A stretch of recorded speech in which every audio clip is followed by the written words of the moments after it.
ரவீந்திரன் சாமிட்டு பேசிட்டு மற்ற பற்றி வந்துடுறேன். அதிமுக எடப்பாடி பழனிசாமி தலைமையில் பலகீனமான ஒரு கட்சியாட்டாக இருக்குது. 40% ஜெயலலிதா அம்மையார் இருந்த காலத்தில் இருந்த கட்சி இன்னைக்கு 20%க்கு போயிட்டு இந்த 20% டெல்லி பாஜக மதிக்கிறாங்க. அதை நான் அக்செப்ட் பண்ணுறேன்.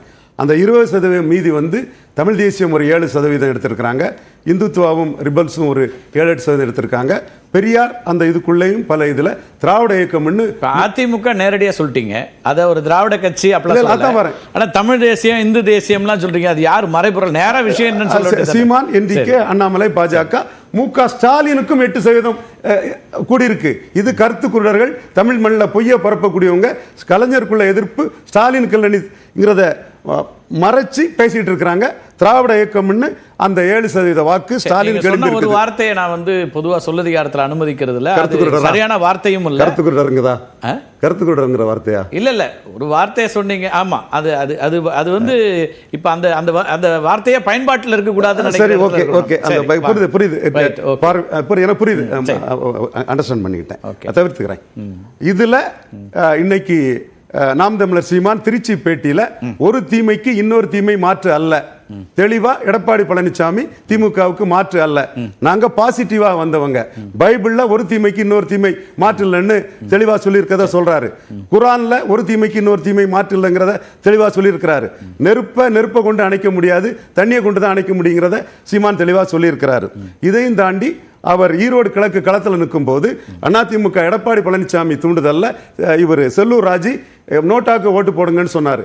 அதே செல்லூர் ராஜே செத்த பாம்புன்னு சீமான் சொன்னாருன்னா இதெல்லாம் நிறைய விவாதிச்சோம். நான் இப்ப இந்த விஷயத்தை பின்னாடி ஆகணும். அவர் பேசலாம். நான் என்ன கேக்குறேன், நான் உங்ககிட்ட என்ன எதிர்பார்த்தேன்னா, அவர் சீமான் ஈரோடு கிழக்குல அண்ணாமலைக்கு மேல உள்ள உள்கட்சி இதுல என்டிஏ நிற்காததுனால 18% வாக்குகள் பெரியார் எதிர்ப்பு, திராவிட இயக்க எதிர்ப்பு, எடப்பாடி பழனிசாமிக்கு ஈர்ப்பு சக்தி இல்ல, எடப்பாடி பழனிசாமி கட்சி இது மேல்பாதி மங்கலம் திரௌபதி அம்மன் கோயிலுக்கு பறையர்களை உள்ள நுழையதுக்கு அவங்க முன்னெடுக்க மாட்டாங்க, ஜாதி ஆணவத்திலும் ஆதிக்கத்திலும் செயல்படுவாங்கன்னு அவங்கள வீக்கன் பண்ணி 8 16 ஆக்க முடியும்னு உறுதியா நிற்கிறாரு.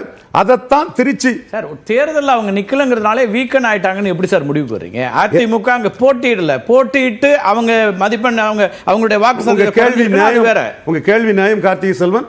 இந்த மாதிரி தான் நிற்காத கமலஹாசனின் தினகரனையும் வீழ்த்தி தான் அவங்கள மார்ஜினலைஸ் பண்ணி தான் அவர் 8க்கு வந்திருக்கிறாரு. கமலஹாசனோ திரு தினகரனோ அதிமுகவோட ஒப்பிட முடியாது சார். அவங்க கட்சியை தொடங்கி புதிய கட்சி அதிமுகவோட ஒப்பிட முடியாது. அப்படி இல்ல. ஆனா எடப்பாடியோட ஈர்ப்பு சக்தி உள்ளவங்க, ஆர்கே நகர்ல வெற்றி பெற்றவர், எந்த அமைப்பும் இல்லாம கமலஹாசன் எடுத்தவர், எடப்பாடியோட ஈர்ப்பு சக்தி உள்ளவர். ஈர்ப்புங்கிறத நீங்க பிரபலத்தன்மையோட சொல்றீங்களா, என்ன சொல்றீங்க? Crowd pulling capacity. பிரபலங்கள் எவ்வளவு பேர் வேணா இருக்கலாம். இது ஒரே நட்சத்திரங்களா இருக்கிற அத்தனை பேர் பிரபலம் தான். ஆனா வாக்குகள் வேற. இது 26 ரிசல்ட் தான் முடிவு பண்ணும். சீமான் எடப்பாடி பழனிசாமியை தெளிவா பலகீனப்படுத்துவார் உறுதியா நம்புறேன். தனிச்சு நின்று பலகீனப்படுத்துவார். இன்னும் 4 இருக்கு, பார்க்கலாம். அண்ணாமலை விஷயத்துல 4 மணி வரை தான் அப்பாயின்மெண்ட் இல்லைன்னு நான் சொன்னேன். தம்பி அதை போய் சொல்லக்கூடாது. தம்பி என் பாசத்துக்குரிய தம்பி தான். ஒரு அடிப்படையில் என் கொள்கையும் அவர் கொள்கையும் அடிப்படையில் ஒண்ணுங்கிறது அவருக்கு தெரியும். தென் அண்ணாமலை இன்னும் நீக்கப்படலை. நீக்கப்பட்டாலும் அண்ணாமலை மூப்பனார் மாதிரி அவருக்கு ஒரு சே இருக்கும். அவர் சீமான ஒரு சீமன் கேண்டிடேட்டுங்க அளவுக்கு தன்னிகர் அல்லாத தலைவர். எதற்காக அவர் நீக்கப்படணும்? இப்ப அந்த தலைவர் பேச்சு எதனால வருது? இப்ப தலைவர் மாற்றம் அப்படிங்கிறதுக்கான ஒண்ணு அவர் சொல்றாரு, நான் தொண்டரா நீடிக்க போறேன், தொண்டரா நீடிப்பேன் அவர் சொல்றாரு. அது ஒண்ணு இருக்கு. அதை தவிர்த்து என்ன தேவை இப்போ இருக்கு? 20% வாக்கு பலம் கொண்ட ஏடிஎம்கே ஆப்ஷனை ஓபன் பண்ணியிருக்காங்க. அலையன்ஸ்குள்ள வரல. சரி, ஆப்ஷனை ஓபன் பண்ணியிருக்காப்புல. அண்ணாமலை ஒவ்வொரு இடத்திலையும் எடப்பாடி அடிச்சுட்டு தான் இருக்கிறாரு.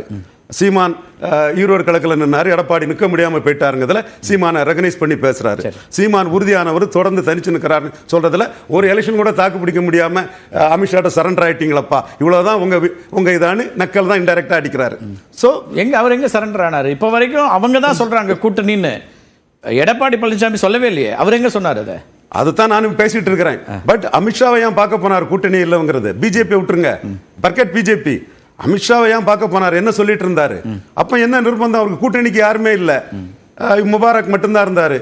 தேமுதிக இவரை வச்சு கூட்டணி இல்ல, நீங்க கூட்டணிக்காக தான் பார்க்க போனாங்க அப்படின்னா அவர் சொல்லியிருப்பாரு நாங்க பாஜகவோட கூட்டணி பாமக கூட்டணி, அது சொல்றதுல என்ன அவருக்கு பிரச்சனை இருக்கு? கூட்டணி ஆப்ஷனை தான் ஓபன் பண்ணிருக்காங்க. நீங்க வந்து டெல்லியில நான் மீண்டும் நீங்க வந்து நான் கூட்டணி ஆப்ஷனை தான் ஓபன் பண்ணிருக்காங்க. திரு ரவீந்திரன், நான் அதை மறுக்கவே இல்லை, கூட்டணி ஆப்ஷனை ஓபன் பண்ணிருக்காங்க. ஆனால் யார் ஓபன் பண்ணா? அதிமுக ஓபன் பண்ணுச்சா பாஜக ஓபன் பண்ணுச்சாங்கிறது அங்க சப்ஜெக்ட்.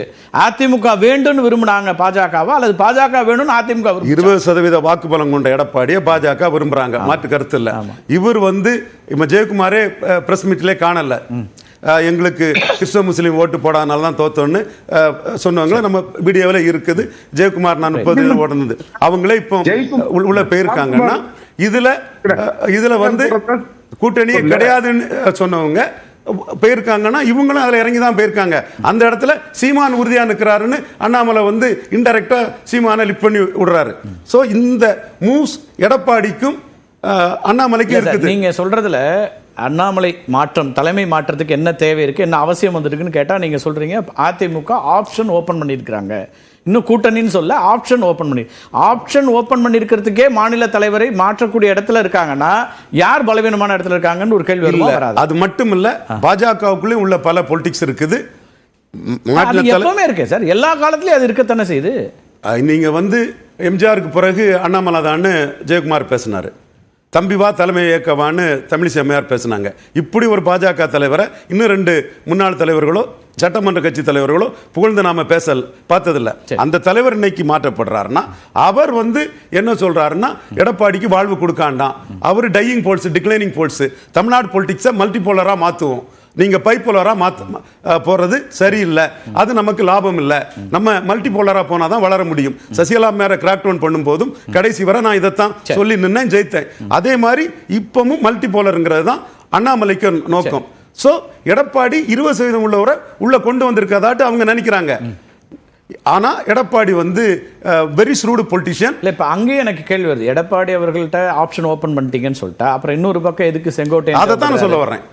எடப்பாடி மீது முழு நம்பிக்கை இல்லாம தான் செங்கோட்டையனை பாக்குறாங்க. கேசி பழனிசாமிக்கு அப்பாயின்மெண்ட் கொடுத்து இவரு தம்பிதுரையும் பாக்குறாரு, வெவ்வேறு காரணங்கள் சொல்றாங்க, அது பார்த்ததுக்கான காரணங்கள் முன்னாடி உள்ள காலகட்டங்கள்ல யாரும் பார்க்கல. இப்போ அந்த டெல்லியில இவர் எடப்பாடி பழனிசாமி ஐயா அவர்கள் பார்த்த பிறகுதான் கேசி பழனிசாமிக்கு அப்பாயின்மெண்ட் கிடைக்குது, செங்கோட்டையனுக்கு அப்பாயின்மெண்ட் கிடைக்குது. இன்னும் சொல்ல போனா செங்கோட்டை மோடியை புகழ்ந்து பேசினால தான் எடப்பாடியை வந்து பாக்குறதுக்கே சம்மதிச்சிருப்பாரு. அதுல என்ன பொலிட்டிக்ஸ் இருக்குன்னா, நீங்க பாஜக வச்சு தானே எங்கிட்ட பொலிட்டிக்ஸ் பண்றீங்க, நானே பாஜக போயிட்டோம்னா நீங்க பாஜக வச்சு தானே என்கிட்ட பேரம்பாச வரீங்க டாக்டர் ஐயா ராமதாஸ் அவர்களே, நானே பாஜக இது பண்ணிட்டோம்னா சோ நீங்க அண்ணாமலை நீங்க பாஜக வச்சு நாளைக்கு அமித்ஷா அவர்கள் வருகை அப்படிங்கிறத எப்படி பாக்குறீங்க? இதுல வந்து கட்சியினுடைய தலைமை மாற்றம் அல்லது கூட்டணிக்கான ஆயத்த பணிகள் அல்லது இது எதுவுமே நடக்க போறதில்ல, அது ஒரு இன்னொரு பயணம் அப்படின்னு இருக்கு. கட்சி தலைமை மாற்றப்பட்டாலும் அண்ணாமலைக்கு ஒரு சே இருக்கும். அதுக்குள்ளே வரல, அது இருக்கும். அவரும் சொல்றாரு நான் இங்கிருந்து வெளியில எங்கேயும் போறதில்ல, தமிழ்நாட்டில இருந்தா நான் பணியாற்ற போகிறேன்றாரு. தேர்தல் இருப்பாரு, பேசுவாரு, அதெல்லாம் ஓகே. ஆனா அந்த இந்த 3 அம்சங்கள்ல எது இருக்குன்னு நினைக்கிறீங்க நீங்க? ஏன்னா நிறைய அதெல்லாம் சொல்லும் போது அப்ப சொல்ல வேண்டியது. நான் வந்து கடைசி வரை அண்ணாமலை ப்ரொடெக்ட் ஆகணும்னு ஃபைட் பண்ணக்கூடியவன், பட் ஐ cannot guarantee. ஏன்னா சிச்சுவேஷன்ஸ் தெரியும் போது கேரண்டி பண்ண முடியல. குருமூர்த்தி அண்ணாமலை கண்ணி பொண்ணு நினைக்கக்கூடியவர், அவரை தான் அமித்ஷா பாக்குறாரு. பட் அண்ணாமலை கண்ணி பண்ண வராங்கிறதுக்கு என்னால கேரண்டி சொல்ல முடியல. பட் அண்ணாமலை எங்க பெரிய ஃபோல்ஸ், பிஜேபிக்குள்ள அவருக்கு வார்த்தைக்கு பெரிய சே இருக்கும். இன்னும் சொல்ல போனா ஆப்ஷனே இல்லாத பிஜேபிக்கு சீமான ஒரு சிஎம் கேண்டிடேட் ஆப்ஷன் ஆட்டு அண்ணாமலை ஓபன் பண்ணியிருக்கிறாரு. இது எப்படி வருதுங்கிறது பார்ப்போம். நீங்க வேற ஒரு ஆங்கிள் சொல்றீங்க. Yes, CM candidate option open பண்ணியிருக்கிறாரு. It is from Modi. Sasikala மேட்டர்ல சொன்ன மாதிரி இட் இஸ் ஃப்ரம் சாட்சாத் மோடி.